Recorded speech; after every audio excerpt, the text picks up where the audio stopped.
ఎంత ధైర్యం ఉంటే పాండురంగం సూసైడ్కి నేను కారణం అంటావు? ఒక స్టూడెంట్ ప్రెషర్ని తట్టుకోలేకపోతే దానికి నేనా బాధ్యుడిని? లైఫ్లో బోల్డ్ అని ప్రెసెస్ ఉంటాయి, వాటన్నిటిని తీసుకెళ్లి పక్క వాళ్ళు తోసేస్తారా? సార్ నేను తప్పు మీదని చెప్పట్లేదు సార్, ఈ సిస్టమే తప్పని చెప్తున్నాను సార్. నా దగ్గర స్టాటిస్టిక్స్ ఉన్నాయి సార్. ఇవాళ సూసైడ్లో ఇండియానే నెంబర్ 1 సార్. ప్రతి 90 నిమిషాలకు ఒక స్టూడెంట్ ఆత్మహత్య చేసుకోవడానికి ప్రయత్నిస్తున్నాడు సార్. సార్ ఇక్కడ రోగంతోనో ప్రమాదంలోనో చనిపోయే స్టూడెంట్స్ కంటే సూసైడ్ చేసుకొని చనిపోయే స్టూడెంట్స్ ఎక్కువ ఉన్నారు సార్. నాకు ఆ స్టాటిస్టిక్స్ తో పనిలేదు. This is one of the finest colleges in this country. 32 సంవత్సరాలుగా దీన్ని నడుపుతున్నాను. 28 పొజిషన్ లో ఉన్నదాన్ని నంబర్ 1 పొజిషన్ కి తీసుకొచ్చాను. సార్ ఏంటి సార్ నంబర్ 1? ఎందులో నంబర్ 1? ఒంటిగడ్డ కూడా నంబర్ 1 సార్. సారీ సార్, కాదు సార్, ఇక్కడ ఎవరు కొత్తగా ఆలోచించట్లేదు. కొత్తవి కనిపెట్టే వాళ్ళకి ఎంకరేజ్మెంట్ లేదు. ఏదో మార్క్స్ తెచ్చుకోవడం కోసమో, లేదా మంచి ఉద్యోగం కోసమో, లేదంటే యూఎస్ వెళ్ళి సెటిల్ అవడం కోసం చదువుతున్నారు సార్ అందరూ. ఇక్కడ ఎక్కువ మార్క్స్ ఎలా తెచ్చుకోవాలన్నది మాత్రమే నేర్పిస్తున్నారు తప్ప ఇంజనీరింగ్ గురించి ఎవరు నేర్పించట్లేదు సార్. అప్పుడు పాఠం చెప్పడం ఎలాగో నువ్వు నాకు నేర్పించు. సార్ నేను ఏం చెప్పాలి sir? Sir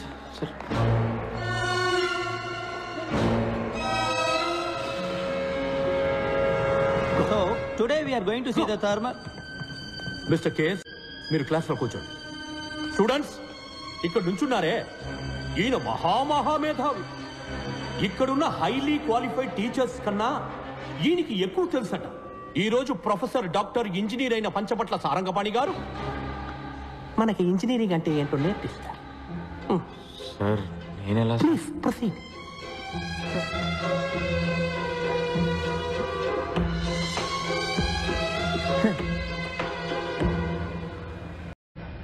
We do not have all day.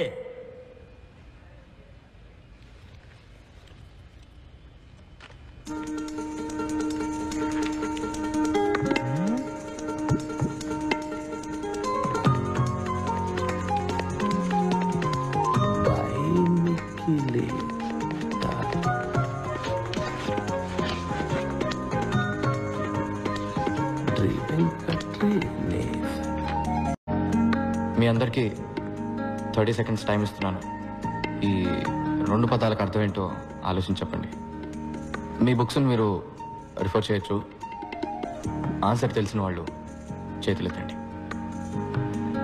చూద్దాం ఎవరు ఫస్ట్ వస్తారో, ఎవరు లాస్ట్ వస్తారో. Your time starts now.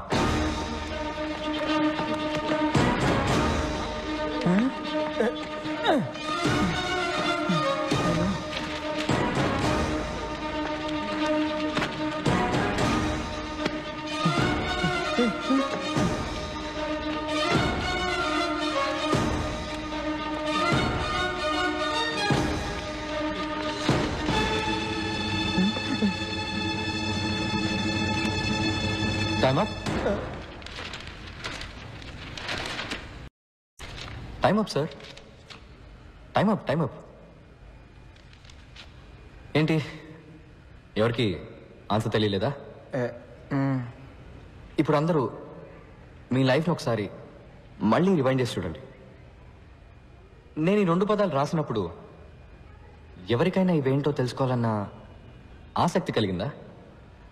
ఇవాళ కొత్తదేదో నేర్చుకోబోతున్నామన్న ఒక ఎక్సైట్మెంట్ కలిగిందా? ఎనీబడి? లేదు. నేను స్టార్ట్ అనగానే అందరూ రేస్లో పడి పరిగెత్తారు. ఇలా బట్టి బట్టి చదివి ఫస్ట్ వస్తే ఏంటి ప్రయోజనం? మీ నాలెడ్జ్ పెరుగుతుందా? లేదు, ప్రెషరే ఎక్కువ అవుతుంది. ఇది కాలేజ్, ప్రెషర్ కుక్కర్ కాదు గైస్.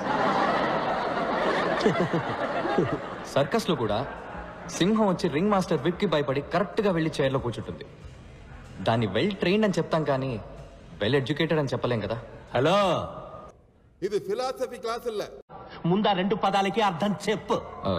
సార్ యాక్చువల్లీ ఇలాంటి పదాలే లేవు సార్.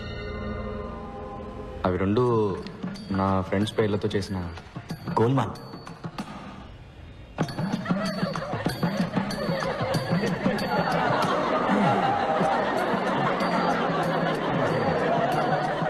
What nonsense! ఇదేనా నువ్వు ఇంజనీరింగ్ నేర్పించే లక్షణం? లేదు సార్, నేను ఇంజనీరింగ్ నేర్పించడానికి రాలేదు. అది నాకన్నా మీకే బాగా తెలుసు. ఎలా చెప్తే బాగుంటుందో చెప్పానంతే సార్. నాకు నమ్మకం ఉంది సార్, ఏదో రోజు మీరు ఇది నేర్చుకొని ఒప్పుకుంటారని. Okay sir, bye sir. Bye sir, all the best sir. Bye sir.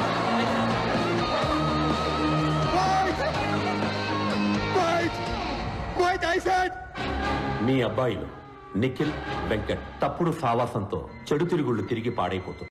Virus రాసిన లెటర్స్ మా ఇళ్లలో ఆటోమ్ బాంబ్స్ లా పేలాయి. 2 ఇళ్ళు హీరోషిమా, నాగాసాకి లాగా తయారయ్యాయి.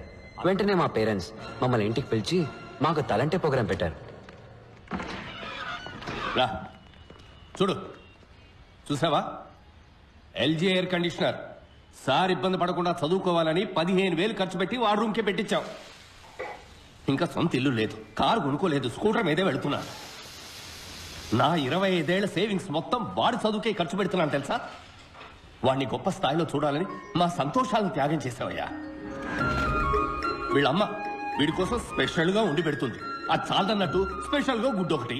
హే, ఇవన్నీ నువ్వు తీసిన ఫోటోసా వెంకట్? సార్ కి ఫోటోగ్రఫీ అంటే చాలా ఇంట్రెస్ట్. రోడ్డు మీద వెళ్లే పందుల్ని, కుక్కల్ని కూడా వదలరు.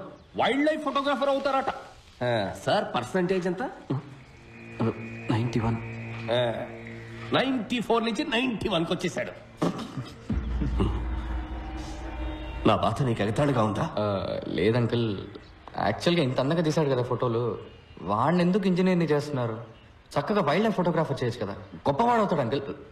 చూడు బాబు, నీకు చేతులెత్తి దండం పెడతాను. మా అబ్బాయిని కన్ఫ్యూజ్ చేసి వాడి లైఫ్ స్పాయిల్ చేద్దాం.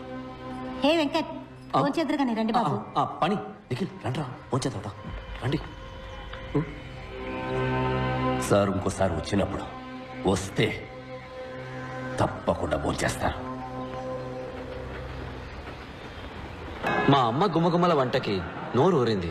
మా నాన్న చెట్టుపట్టలకి కడుపు కాలింది. అప్పుడున్న ఆకలికి పచ్చి గడ్డి పెట్టినా పర్లేదని నిఖిల్ ఇంటికెళ్ళి. నిఖిల్ వాళ్ళ ఇల్లు చూస్తే చౌకార్ జానికి నటించిన పాత బ్లాక్ అండ్ వైట్ సినిమా చూసినట్టు అనిపించింది. ఒకటే రూమ్, అందులో సగమే బతుకున్న నాన్న, వాళ్ళమ్మ దగ్గమ్మ, సారీ దుర్గమ్మ, ఏజ్ బార్ అయినా మ్యారేజ్ కానీ అక్క.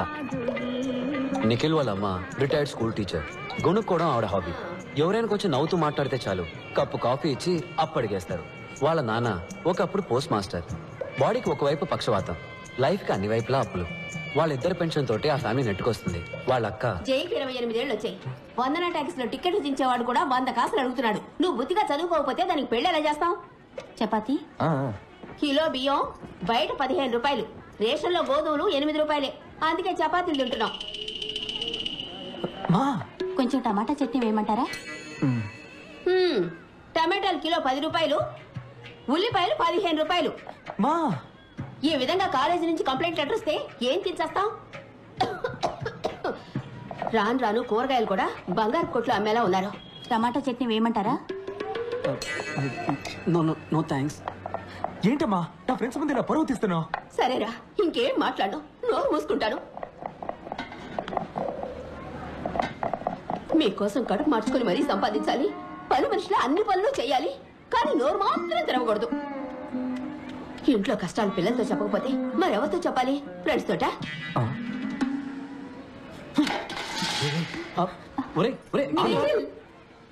మాకు నిఖిల్ని ఓదార్చాలో వాళ్ళ అమ్మగారిని ఓదార్చాలో తెలియలేదు. ముందు ఆత్మారాముని ఓదారిద్దామని డిసైడ్ అయ్యాం.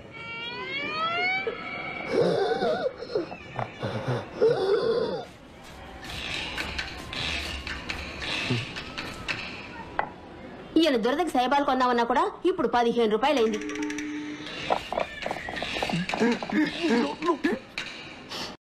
ఇంకో చపాతీ ఏమంటారా? చాలే, ఇదే ఎక్కువ.